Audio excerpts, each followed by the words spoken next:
Long before lines divided territories, they connected people, tracing descent, inheritance, belonging, moving from one face to another, from one generation to the next.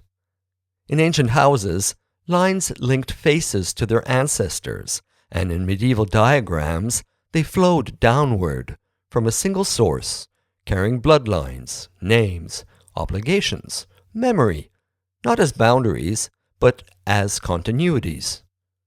Lines once helped people situate themselves in relation to others.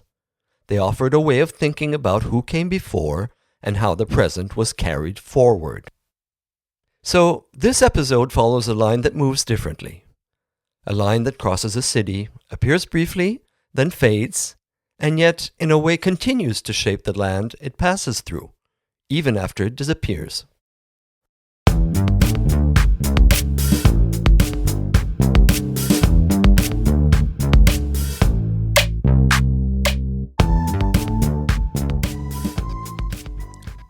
This is Photography and Walking.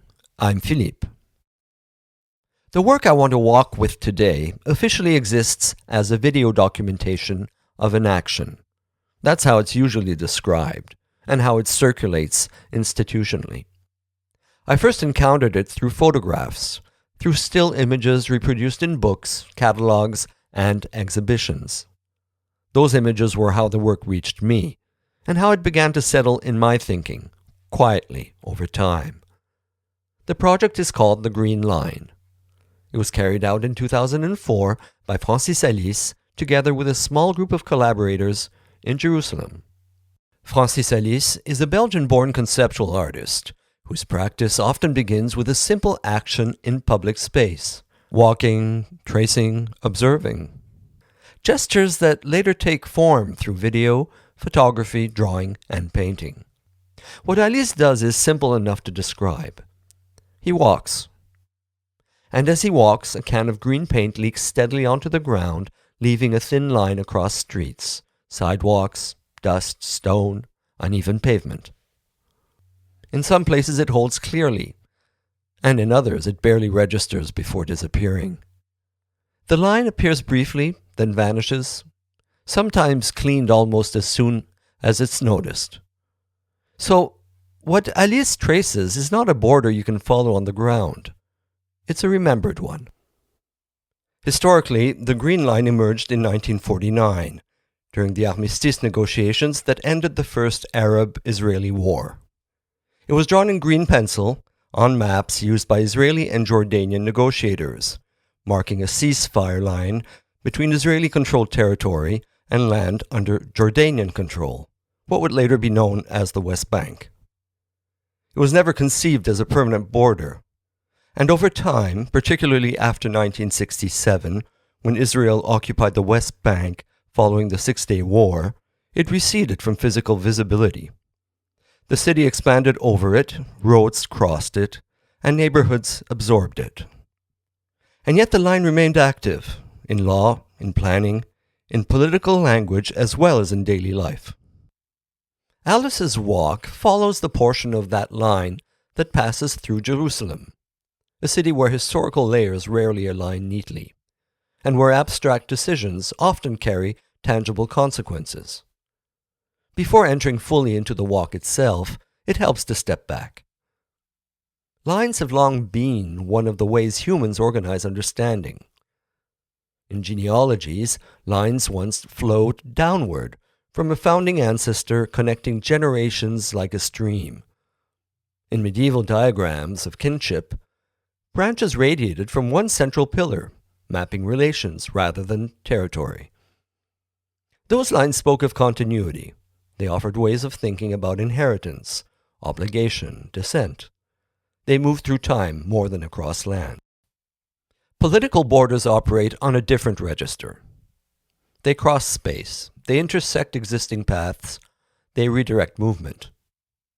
What's striking about Alÿs's gesture is how it borrows the form of an older line and carries it into a contemporary landscape shaped by separation. This wasn't his first time working this way. Throughout his practice, Alÿs has returned to walking as a primary tool, allowing the body's movement through a city to set the work in motion. In the mid-1990s, in Sao Paulo, Alÿs performed a walk with a leaking can of blue paint. That earlier action was often received as poetic, a reflection on gesture, on action painting, on mark-making in a sprawling city. When the walk was reenacted in Jerusalem in 2004, the gesture itself remained recognizable, but the context altered the stakes around it. Alÿs would later describe this tension with a sentence that has stayed close to the work. In his words, "Sometimes doing something poetic can become political, and sometimes doing something political can become poetic." The green line unfolds in that uncertain space. The walk itself is quiet. There's no announcement, no clear beginning marked out for an audience. The body moves at walking speed, attentive to the ground underfoot. As the paint leaks, the line advances unevenly. It pauses where the body pauses, it thins where attention drifts, and it resumes without ceremony. Walking like this draws awareness outward, not toward a destination, but toward what surrounds the movement. Glances, questions, moments of interruption, stretches where nothing seems to happen at all. So the city doesn't adjust itself to receive the gesture. The gesture adjusts itself to the city. That imbalance keeps the walk exposed, and it never quite lets the walk settle into declaration. The line itself feels slight, almost insufficient, and yet that fragility also seems to sharpen attention rather than dull it.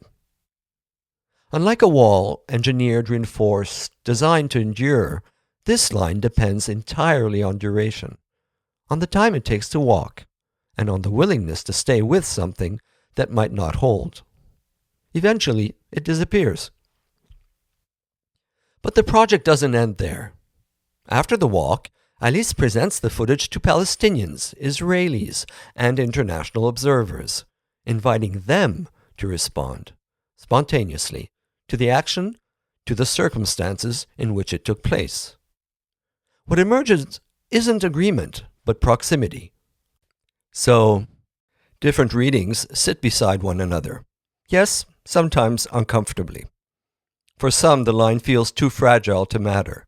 For others, its fragility is precisely what gives it force. The ease with which it can be erased becomes inseparable from what it brings into view. These reactions don't resolve into a message. They remain uneven, contradictory, unfinished even. But the work doesn't seem interested in settling them. It allows them to coexist. Without this openness, the gesture would risk hardening into a symbol, or even a slogan. But its meaning shifts depending on who encounters it, and where, and under what conditions. This is where the green line aligns closely with photography and walking. The still images, whether extracted from the video or produced alongside it, slow the action down. They break a continuous walk into moments. They invite pauses.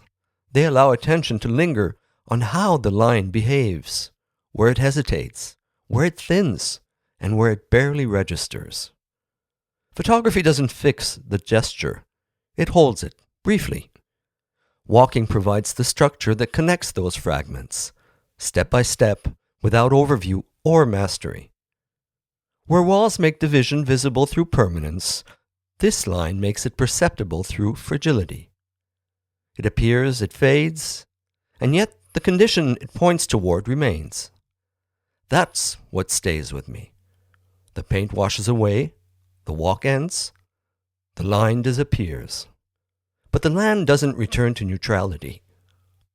Like older lines, genealogical, historical, mnemonic, this one traces something that resists erasure. Not blood, not descent, but memory. Those earlier lines weren't guarantees. They didn't prevent conflict. They didn't promise justice. They simply acknowledged continuity.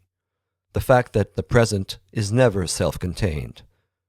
Alÿs's line does something similar, briefly. It doesn't solve anything. It remembers aloud. And perhaps that's the quiet force of the gesture. Not that it redraws a border, but that it reminds us, fleetingly, that every border began as a line drawn by hand, before it hardened into infrastructure, before it reorganized lives, and even before it claimed permanence. Here the line leaks. It follows the body and it moves through time rather than imposing itself on space. This is Photography and Walking. If you'd like to spend more time with this episode, you'll find images, references, and links to the work discussed on the Photography and Walking website at photographyandwalking.com. See you next time.